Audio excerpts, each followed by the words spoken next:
ಓಂ ಶ್ರೀ ಗುರು ಬಸವಲಿಂಗಾಯ ನಮಃ. ಮೊದಲನೇದಾಗಿ ಶ್ರೀಗಳಿಗೆ ಪಾದಕ್ಕೆ ಶರಣಾರ್ಥಿ ಹಾಗೂ ಎಲ್ಲ ಗಣ್ಯ ವ್ಯಕ್ತಿ ಆಗಮಿಸಿದಂಥ ತಮಗೆಲ್ಲರಿಗೂ ನನ್ನ ಕಡೆಯಿಂದ ಶರಣಾರ್ಥಿ. ನಾನು ಚನ್ನಬಸವ ಕೊಟ್ಗಿ ಅಂತ, ಗಂಗಾವತಿ ನಂದು.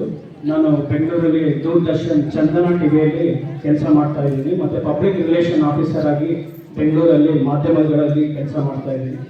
ನಾನು ಈ ಒಂದು ಬಾಲ್ಕಿ ಅಪ್ಪೋರು ಮಠಕ್ಕೆ ನಿನ್ನೆ ಬಂದಿದ್ದೀನಿ.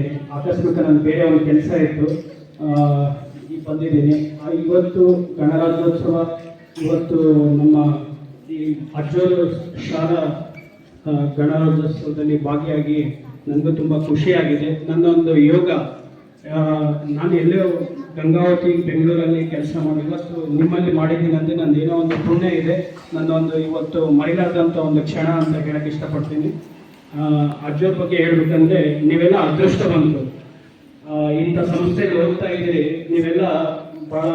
ನಾನು ಇನ್ನೇನು ಅಬ್ಸರ್ವ್ ಮಾಡ್ತಾ ಇದ್ದೀನಿ, ಎಲ್ಲ ಮಕ್ಕಳ ಬಗ್ಗೆ ಎಲ್ಲ ವೀಕ್ಷಣೆ ಮಾಡ್ತಾ ಇದ್ದೀನಿ. ನಿಮ್ಮಲ್ಲಿ ಬರೀ ತಮ್ಮ ಮಕ್ಕಳಲ್ಲಿ ಒಂದು ಸಂಸ್ಕಾರ ಇದೆ ಬರೀ. ನಾನು ಭಾಳ ಶಿಕ್ಷಣ ಸಂಸ್ಥೆ ಎಲ್ಲ ಕಡೆ ಹೋಗಿದ್ದೀನಿ, ಅಷ್ಟು ಮಕ್ಕಳು ಇದಿಲ್ಲ. ನಿಮ್ಮಲ್ಲೆಲ್ಲ ಒಂದು ಶಿಸ್ತಿದೆ. ನನಗೆ ಅದು ತುಂಬ ಖುಷಿ ಆಯಿತು, ಭಾಳ ಗೌರವ ಇದೆ. ನನಗಿನ್ನೂ ಹೆಮ್ಮೆ ಆಗ್ತಾ ಇದೆ. ಅಜ್ಜೋರು ನಮ್ಮ ಬೆಂಗಳೂರು ಭಾಗದಲ್ಲಿ ತುಂಬ ಹೆಸರು ಮಾಡಿದ್ದಾರೆ. ಅಜ್ಜೋರು ಬರ್ತಾರೆ ಅಂದರೆ 1,000 ಜನ ಬರ್ತಾರೆ, ಅಷ್ಟು ಹೆಸರು ಮಾಡಿದ್ದಾರೆ. ನೀವೆಲ್ಲ ಚೆನ್ನಾಗಿ ಓದ್ರಿ, ನಿಮ್ಮ ಸಂಸ್ಥೆಗೆ ಮತ್ತು ನಿಮ್ಮ ಕಲಿಸಿದಂಥ ಗುರುಗಳಿಗೆ, ಮನೆಯ ಎಲ್ಲ ಪಾಲಕರಿಗೆಲ್ಲ ಹೆಸರು ತೊಗೊಂಬರಿ ಅಂತ ಹೇಳಕ್ಕೆ ಇಷ್ಟಪಡ್ತೀನಿ. ನಮಸ್ಕಾರ. ಮಕ್ಕಳ ಶಿಸ್ತು, ಸಂಯಮ, ತಾಳ್ಮೆ ಬಗ್ಗೆ ಮಾತನಾಡತಕ್ಕಂಥ ಚನ್ನಬಸವ ಕೊಟ್ಗಿ ಸರ್ ಅವರಿಗೆ ಅನಂತ ಧನ್ಯವಾದಗಳು. ಇವಾಗ ವೇದಿಕೆ ಮೇಲೆ ಇರ್ತಕ್ಕಂಥ